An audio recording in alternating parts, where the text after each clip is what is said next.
हर सोमवार रात को गांव के बाहर का पुराना कुआं अजीब आवाजें करने लगता था। कभी चीख, कभी सिसकियां और कभी कभी तो खून की बू भी आती थी। गांव वाले कहते थे, सोमवार को उस कुएं के पास मत जाना, वरना लौट कर नहीं आओगे। रवि, एक तेज तर्रार युवक, इन बातों को अंधविश्वास मानता था। सोमवार को ही गांव के हाई स्कूल में नया हेडमास्टर ज्वाइन करने वाला था और रवि को उसके लिए कुएं के पास से होकर जाना था। रवि को इन अफवाहों पर हंसी आती थी। उसने कहा, डरने की क्या बात है, ये सब मनगढ़ंत कहानियां हैं। रात का वक्त था। चारों ओर सन्नाटा पसरा हुआ था। रवि ने अपनी साइकिल निकाली और कुएं के रास्ते से स्कूल जाने को निकला। रास्ते में हवा में अजीब सी ठंडक थी, मानो किसी ने पूरी वादी को बर्फ में तब्दील कर दिया हो। चांदनी भी जैसे किसी डरावनी चादर में लिपटी हुई थी।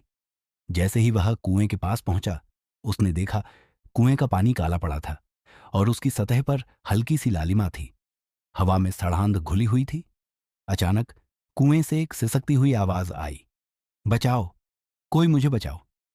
रवि ठिठक गया। उसने इधर उधर देखा, लेकिन वहां कोई नहीं था। फिर अचानक किसी ने उसका कंधा पकड़ लिया। रवि के रोंगटे खड़े हो गए। पीछे मुड़कर देखा तो कोई नहीं था। उसे लगा शायद कोई पेड़ की डालियां होंगी। लेकिन तभी कुएं के अंदर से एक सफेद आकृति निकलकर हवा में तैरती हुई रवि के सामने आ गई। उसका चेहरा खून से सना था, आंखें गड्ढों में ढंसी हुई और होंठ फटे हुए थे। वह औरत की आत्मा थी, जो रोती हुई कह रही थी, सोमवार को मत आना, ये मंडे खूनी मंडे है, सब मर जाएंगे। रवि डर के मारे भागने लगा, लेकिन उसके पैर वहीं जम गए। आत्मा ने अपने खून से सने हाथ उसके गले पर रख दिए। रवि चीख पड़ा, लेकिन आवाज उसके गले से बाहर ही नहीं निकली। आत्मा की आंखों से खून टपकने लगा।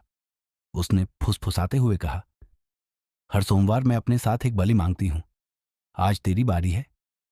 रवि को याद आया, गांव में एक प्रथा थी कि हर सोमवार को कुएं के पास एक आदमी गायब हो जाता था। कहते हैं उस कुएं के अंदर किसी औरत को मारकर फेंक दिया गया था।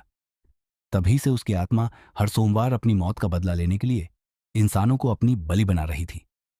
रवि ने जैसे तैसे खुद को छुड़ाने की कोशिश की, लेकिन आत्मा की पकड़ और मजबूत होती गई। उसका गला दबने लगा। वह हाथ पैर मारने लगा, लेकिन बेकार। तभी दूर से एक आवाज आई, रवि, भाग। रवि ने देखा, उसका दोस्त विक्रम भागता हुआ उसकी तरफ आ रहा था।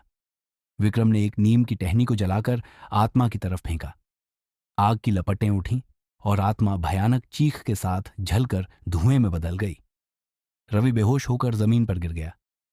विक्रम ने उसे खींचकर कुएं से दूर किया। कुछ देर बाद रवि को होश आया। विक्रम ने कांपती आवाज में कहा, मैंने सुना था इस कुएं के बारे में, लेकिन जो देखा वो तो हड्डियां हिला देने वाला था। रवि का चेहरा पीला पड़ चुका था। उसकी आवाज कांप रही थी। मैंने मैंने उसकी आंखों में मौत देखी थी विक्रम। वो हर सोमवार किसी की जान लेने आती है। ये खूनी मंडे है, खूनी मंडे। उसके बाद गांव में ये कहानी आग की तरह फैल गई। हर कोई सोमवार को कुएं के पास जाने से डरने लगा। कुएं को बांधकर उस पर ताला लगा दिया गया। लेकिन कहते हैं रात के अंधेरे में अब भी उस कुएं से कभी कभी वो औरत की सिसकियां सुनाई देती हैं। कोई कहता है रवि बच गया, लेकिन अगला कौन होगा।